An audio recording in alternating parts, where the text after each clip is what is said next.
KPK tengah menyidik kasus gratifikasi yang melibatkan mantan Panglima GAM Izil Azhar. Terkait kasus gratifikasi itu, mantan Gubernur Aceh Irwandi Yusuf hari ini diperiksa penyidik KPK. Pemeriksaan itu akan dilakukan kepada Irwandi Yusuf, Gubernur Provinsi Aceh periode 2007-2012 dan periode 2017-2022 terkait proyek pembangunan infrastruktur di Provinsi Aceh untuk tersangka IA. Kabag Pemberitaan KPK Ali Fikri belum memperinci soal materi pemeriksaan kepada Irwandi. Namun ia mengatakan Irwandi telah memenuhi panggilan dan tengah diperiksa oleh penyidik. Mantan Panglima GAM sekaligus tersangka kasus gratifikasi Izil Azhar ditangkap usai sempat menjadi buron selama 4 tahun. Ia menjadi tersangka atas peran perantara gratifikasi bagi mantan Gubernur Aceh Irwandi Yusuf.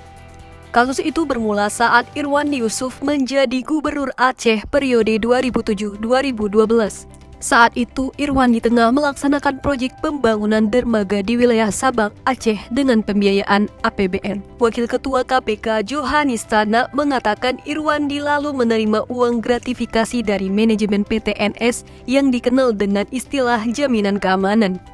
Dari sinilah peran Izil Azhar dimulai. Ia diduga menjadi perantara penerimaan uang gratifikasi bagi Irwandi Yusuf. Tersangka Izil Azhar diduga menjadi orang kepercayaannya untuk menjadi perantara penerima uang dari Heru Sulaksono dan Zainuddin Hamid.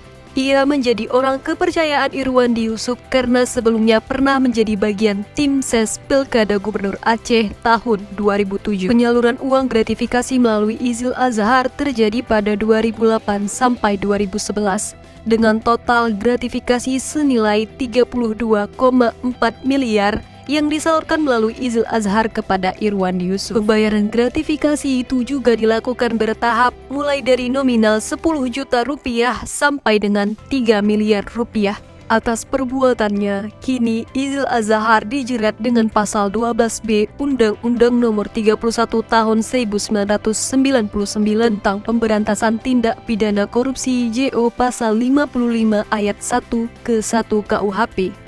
Izil Azhar akan ditahan selama 20 hari ke depan di rutan KPK.